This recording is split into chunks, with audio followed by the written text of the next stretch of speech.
Well, the IROC's getting closer to being finished and ready to start up. One of the challenges on a new build is with a flat tappet cam is for break-in they want you to run, the official method is to start the car and run it between 2,000 and 2,500 and keep it running for 20 to 30 minutes at elevated idle, like say around 2,500, to give the cam lobes a chance to break in. And they don't want they don't want you starting and stopping or spending a lot of time cranking. So I'm taking extra care as I go through this job to make sure that it runs the first time and that I don't have to stop 2 minutes in. So one of the things on a normal engine that gets you in trouble is you try to fill the cooling system and the thermostat gets in the way and you end up with a big air pocket. So what I've done instead is I'm going to fill the engine block before I put the thermostat in, and then I'm going to go to the heater hose, and the way this one's plumbed, I'm going to backfill the heater system and the radiator and make sure that the cooling system is as full as I've got. I'm sure there'll still be an air bubble somewhere, but shouldn't be a lot. I've gone ahead and done a 50-50 mix of some coolant. So I have a brand new radiator, well, record, so it's a new radiator core, so it should cool. That old core was a real mess. I didn't look inside the heater core. I decided with the radiator being as bad as it looked that there just wasn't going to be any chance, and I went ahead and replaced the heater core. All the hoses are new, water pump is new, so should have a good shot here at things being in good shape on the first try. And then my second thing will be I have a radiator system pressure tester, and when I get this all done I'm going to put pressure on the system, make sure it holds pressure and doesn't leak, so I don't get any coolant leaks. There aren't any official tools for filling an engine through the thermostat housing. For those of you who haven't ever worked on a tuned quart Chevy engine, or Pontiac, whatever, Chevy engine before, I say Pontiac because they put them in Trans Ams, but if you haven't ever worked on one of these, there's a lot to learn. I'm learning quite a bit because it's a layered build and you have to be very, very careful how you put the pieces together, or when you get to the next stage you've gone too far and can't work it. I'm probably going to have to take this hose off, even though I put one on it. You can see the clamp is free, because when I get done to put the thermostat in to get the bolt in, I think the hose is in the way. This bracket I already had in position, but it was blocking my ability to get this thermostat neck down in. I couldn't get it through because everything was already assembled. So as you go, you know, fuel rails, EGR valve, there are all kinds of things underneath this plenum. So you have to build things up in a sequential fashion, and if you get it wrong, you have to take things back apart. So I now have the block full up to the thermostat. Got about 3.5 gallons in it, and now I'll have to stop and put the thermostat in place and put the upper hose on. We'll see if we'll see how full this thing gets. Well, the radiator's up pretty high. It's not full yet. One of the things that's interesting on these is this coolant hose. I don't know if I mentioned that earlier, but coolant comes out of the intake and feeds the throttle body and then goes out and goes to the heater core. I might have been able to fill the engine completely through there because it goes behind the thermostat, but I wanted to be able to get a good look at how things were flowing as it came up. So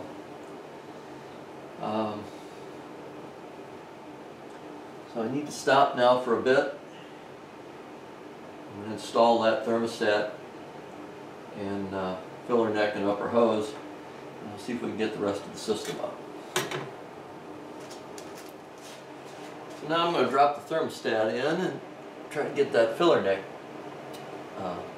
placed in. There's the thermostat. Sensor element down to the bottom. As I said a few minutes ago, I think I'm going to get this hose out of the way.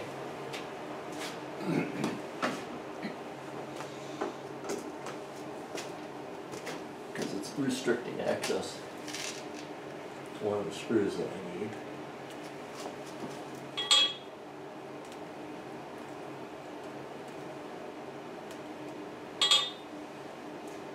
It already doesn't want to move.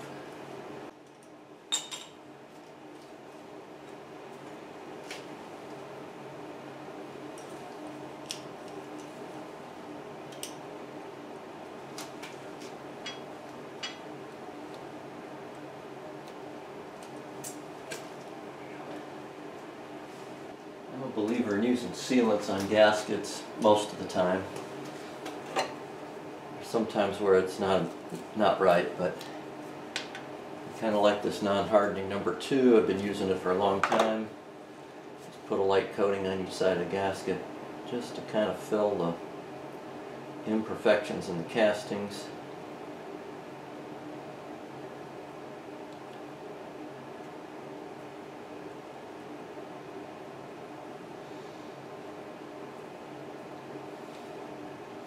Now this particular one, I checked the bolt holes. They don't go down into the water jacket. So I technically don't need to seal them. It's a little more of a coating than I normally use, but it'll work. If you get too much, it tends to squish around.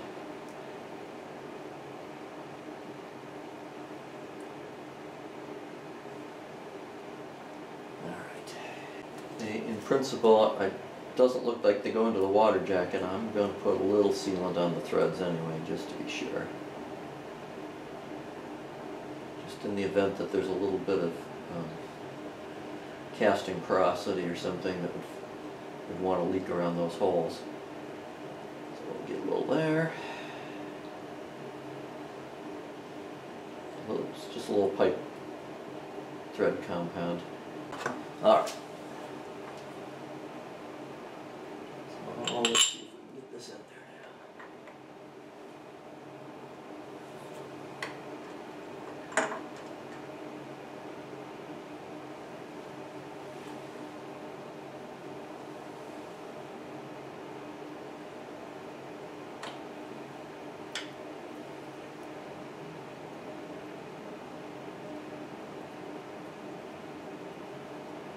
You can see why I wanted that hose out of there.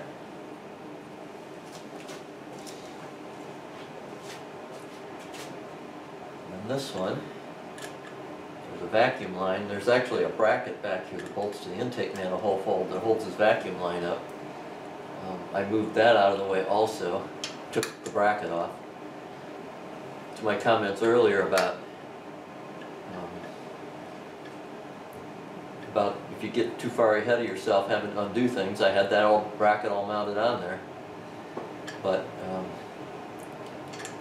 it was in the way, so it came back off. This one's a stud, but it doesn't have any anything that mounts on the back side of the stud, so I don't know what the purpose of the stud was. It may have had something in another application. Okay.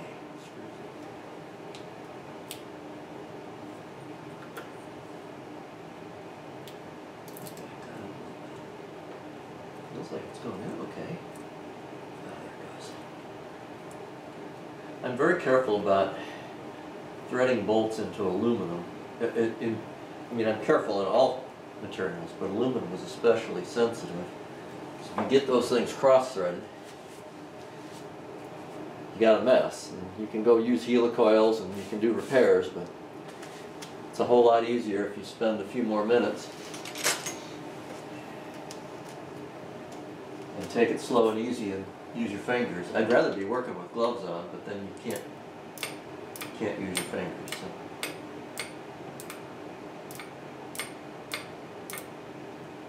There we go.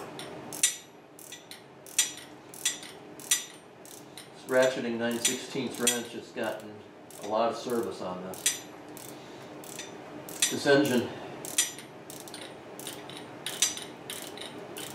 it's like many in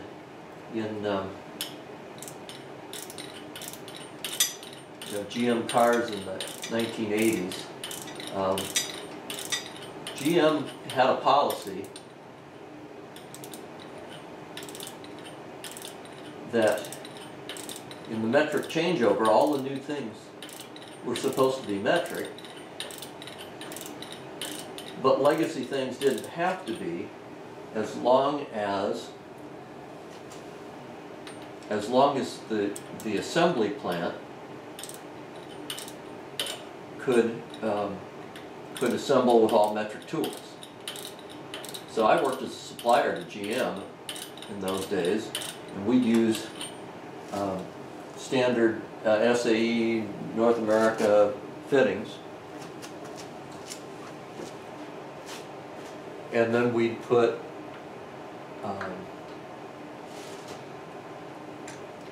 on the things that went out to the car, we'd put metric threads. So you'd get studs that had metric threads with splines on them. On occasion you'd get something really weird where you'd have a thread. I've seen them on this engine. There are certain fasteners where the head is metric and the thread is standard. It's 3/8/16 with a 15mm head on it. The things in the engine plant, I think we're allowed to stay English. So all of the engine bolts, most of them on here, 9/16. They're 3/8/16 with 3/8/16 with a 9/16 head. But the ones that the assembly plant touched, they wanted all those to be metric so they didn't have to keep changing tools. It's getting down far enough that my ratchet doesn't want to work.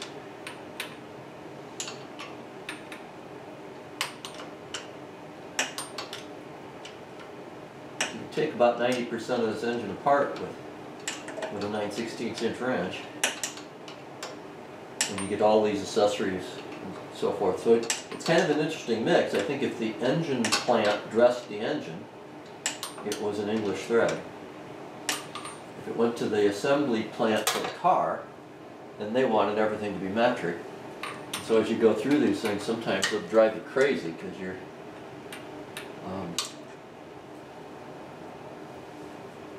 never know whether to grab an English wrench or a metric wrench.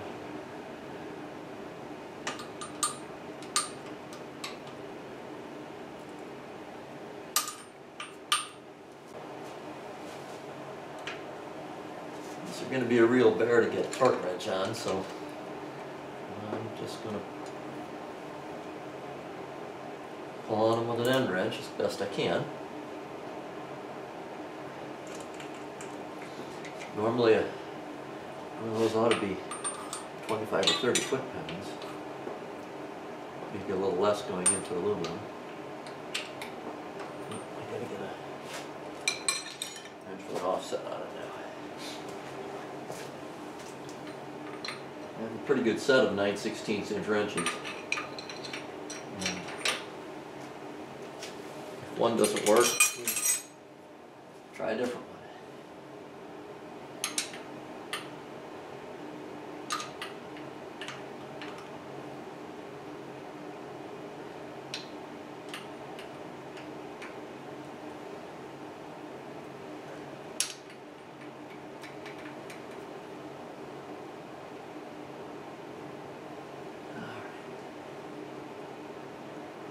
Good tight.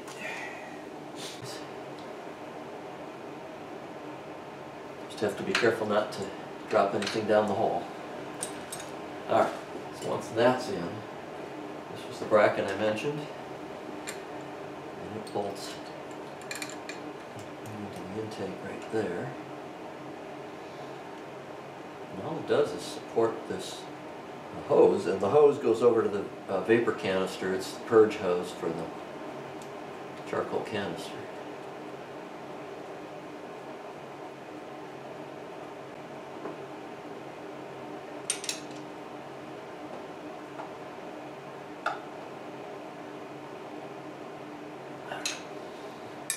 Kill that too. So the hose snaps in there, and we're good. Okay. Put a little bit more back into that hose. Actually put just a little coating and seal it on there too. Normally a hose will seal, but some of these old fittings aren't perfectly smooth. And how's that going to work? The answer is no, because the clamp's going to interfere. This engine's a double challenge. Yeah, that'll work. I'm going to put it in that side. You'd watch the clearance here because I think the intake duct will have to clear and go between that. But I believe that's where it was when I took the engine down, so we'll start there. Alright, need to get the upper hose next. I have to cut that one off to length. The challenge on this one is that this is the old hose that came off, and this is the new hose that they say cut to length. So I need to figure out which end. Looks like not too bad. That one about there, and that one about there.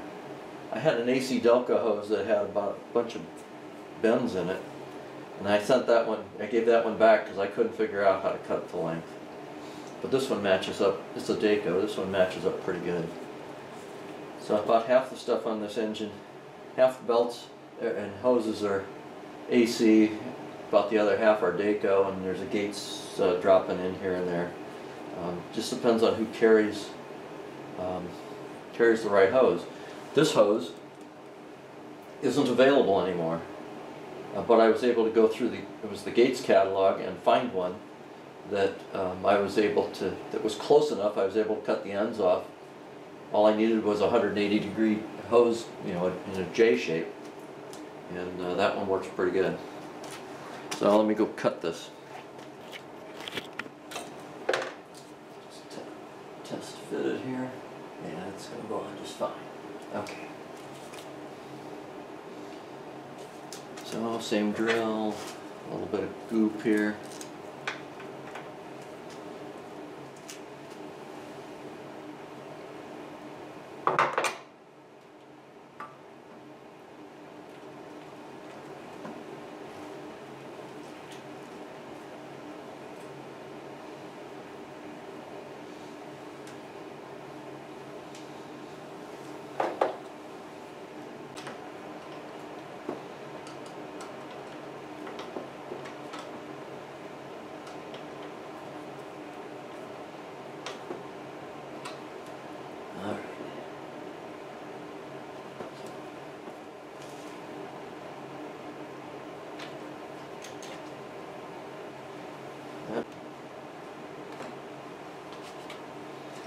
See if we can get the heater core filled up.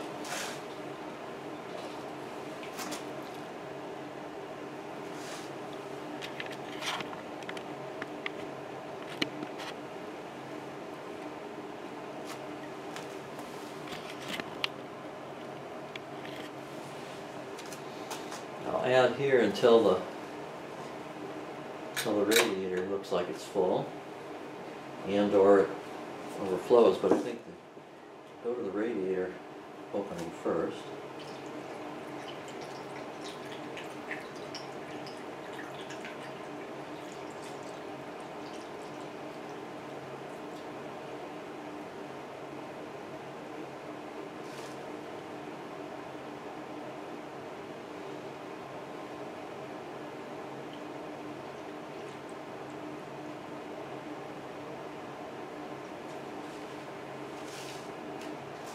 Heater core's not full yet. we're going to see if this works. It fills through the core, and then the return is this hose at the top of the radiator. And frankly, I don't see anything coming back yet. A little more elevation in it, see if it'll go through.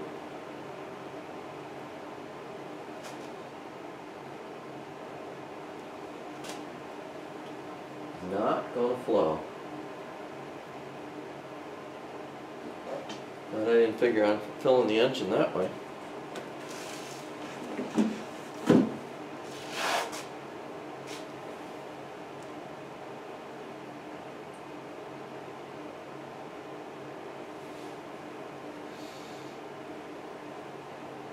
Nothing there.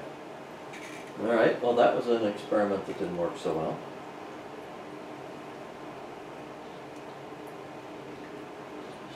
Although I'm getting some bubbles here.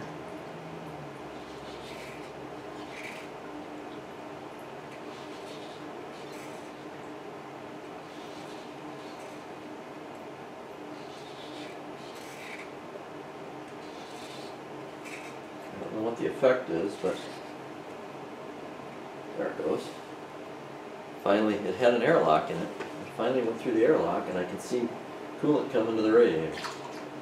Let's try this again.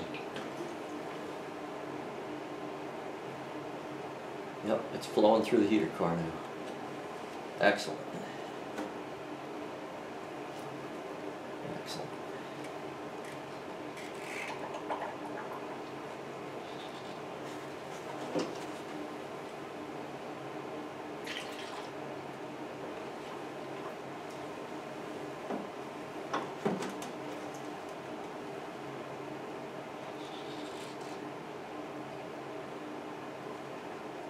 Alright, that may not get all the air out, but it ought to be getting pretty close. Alright, the radiator's nearly full. Just about up to the exit for the heater core. Now I'll feed this a little more this way.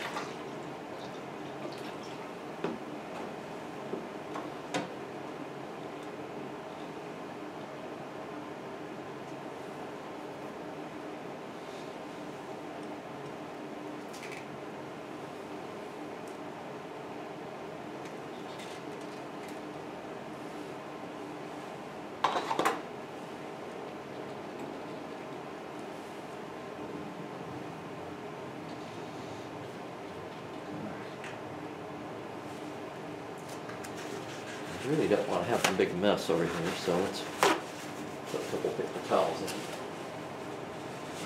Spitting. Catch anything that drips. A lot easier to catch it than it is to get it later. Alright.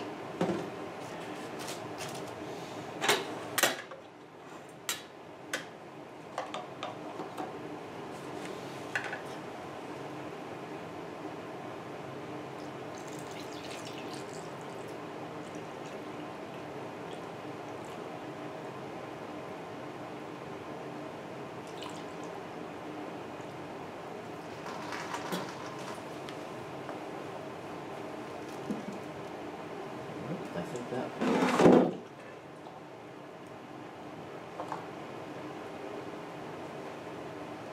the radiator's full.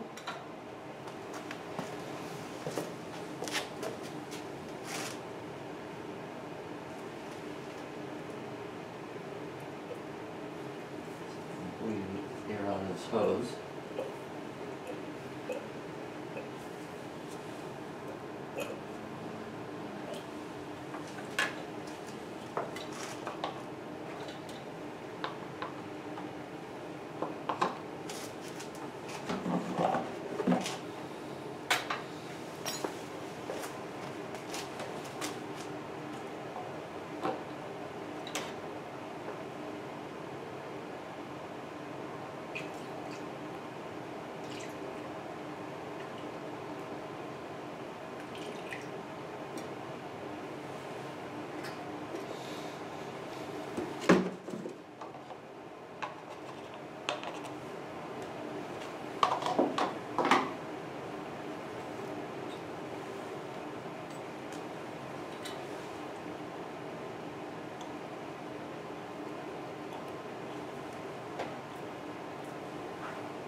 I think the upper hose is full now. Still don't have any coming back out the side. Oh, I spoke too soon. There it is. We now have fluid on this end. All right, that means the system is full all the way around.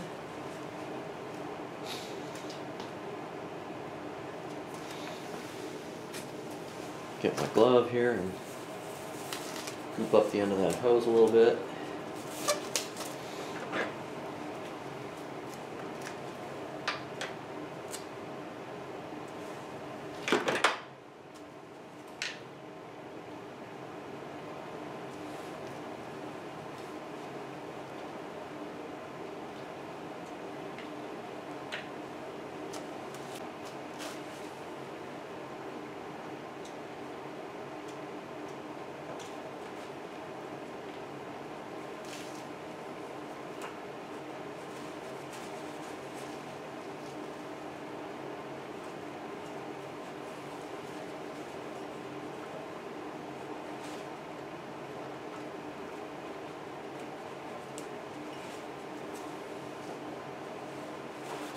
That worked pretty well.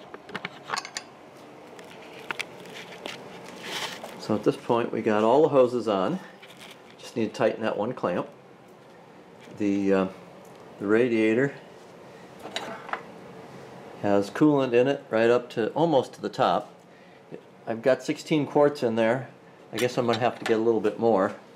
I mean, the radiator's full, but I should fill up this overflow bottle once I get rid of all the spare tape that's laying on it. Because it'll probably burp out some air and need some more. So maybe I've got a 17 quart system now. But we're getting closer.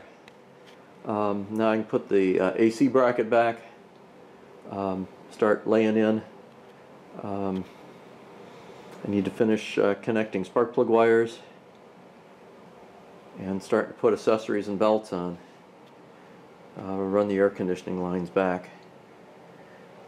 So, all looking pretty good right now.